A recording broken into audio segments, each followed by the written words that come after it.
Okay, so obviously this is the overdressed, slightly balding old guy part of the show.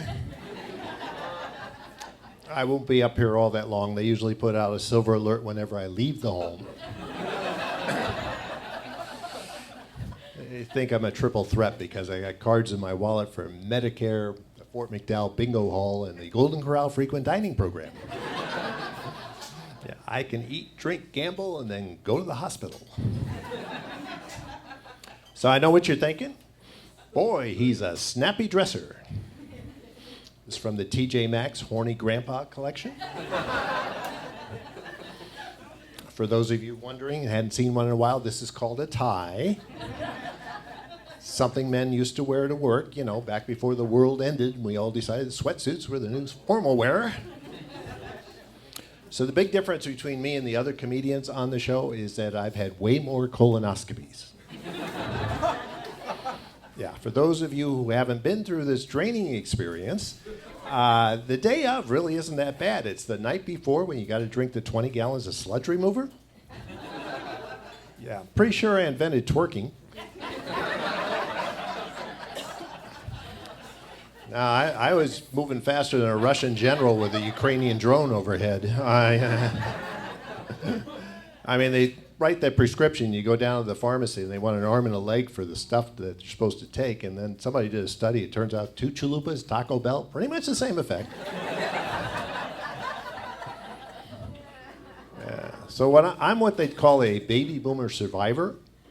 Yeah, my crib had lead paint. They drove me around with cars without seatbelts. I had measles, mumps, and chickenpox, flew on airplanes with secondhand smoke, went to schools with asbestos in the ceiling, lived in houses that didn't have smoke detectors, went to the park all by myself, never wore a bicycle helmet, played lawn darts, drank water from the garden hose, and I never got a trophy for just participating.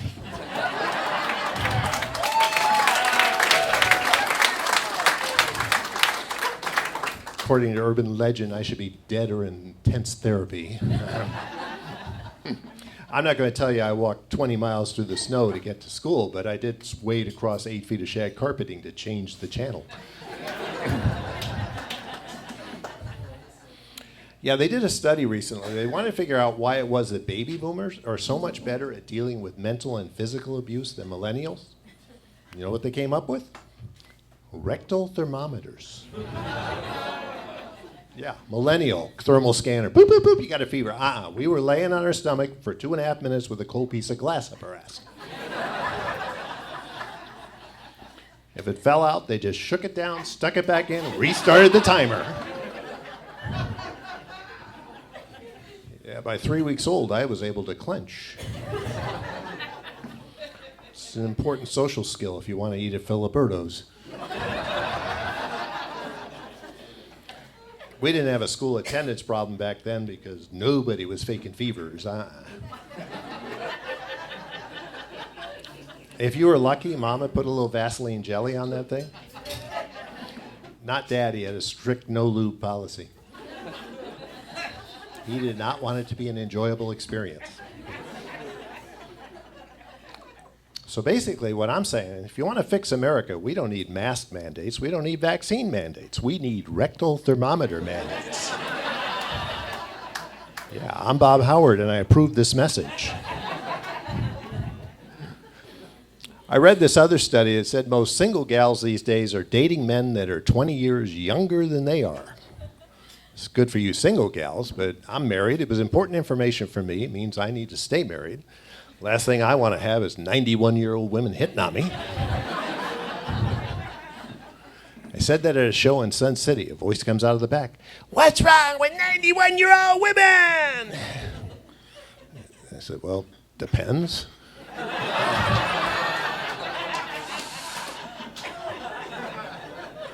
Not that easy to outrun a golf cart, I'll tell you. Hey, thanks for coming out on a Saturday night and supporting live local comedy. Give yourselves a hand for that. That's great. Like all good comedy clubs, they get you in here with the promise of a big-name headliner. Tonight it's Joel Byers. You're going to love him. He's really, really funny. And then once you're in here, they put up some unknown hack to help open the show. Okay. Now, you see, the job of the unknown hack is to prove that the headliner is 100 times funnier.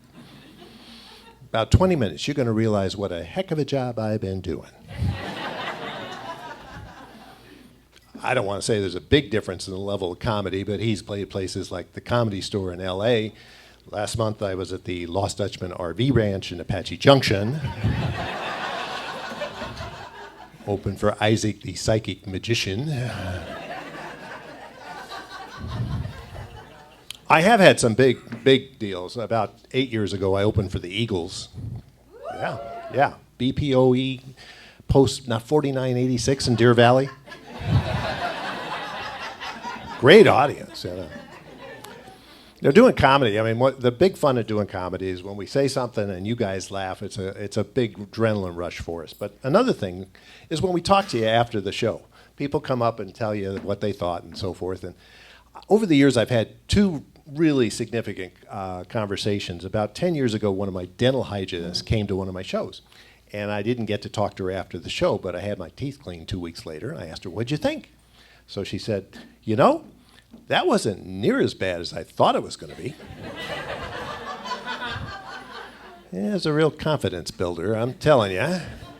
Then the other memorable conversation actually just happened 2 or 3 weeks ago. I was up in Flagstaff doing a show, and afterwards a gal comes up to me and says, I enjoyed your show. How long have you been doing this? I said, well, nearly 25 years. She said, I knew it, because you're not seasoned. You're marinated. Thank you. Just a 71-year-old kid with a dream, So like they said, I'm an attorney, and I used to frequently perform with two other comedians, one of whom was an airline pilot, the other one was a used car salesman. So when we got together, we called it the White Collar Comedy Crew. We thought that sounded better than two con men and a drunk. I said that one time, and the gal in the back yells out, which one's the drunk? Turned out it was her.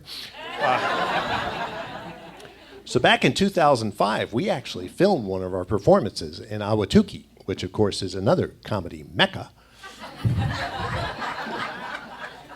We turned it into a DVD, and the minimum order was 1,000. So I've got 897 of these things to sell. It's 1 for 10, or if you buy 3, you can hang them out the back porch, scares away the birds. Now, I think it's really brave when people sit in the front row of a comedy show, because some comedians pick on people in the front row. I don't do that. Not since the restraining order. She was a big girl. How am I supposed to know she wasn't pregnant?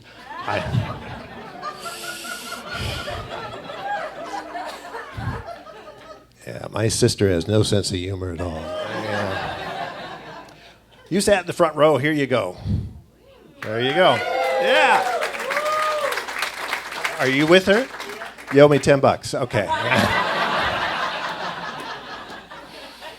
Now, my comedian friends say I'm way in the back. Nobody has DVDs or DVD players. Do you even have a DVD player anymore? Yeah. No, that's all right. It's okay. There's no there's no DVD in there. I ran out 897 shows ago. But I did download it onto YouTube, and the link is in there, so you can watch it if you want. And if anybody else wants to see it, just see me after the show, and for $10, I'll give you the link. No, but I am pretty happy with the way my comedy career has been going. In fact, last night I got a call. I'm going to Vegas. Yeah, from what they say, the timeshare presentation only lasts for like 2 hours. Hey, my name's Bob Howard. You guys have been great. Enjoy the rest of the show.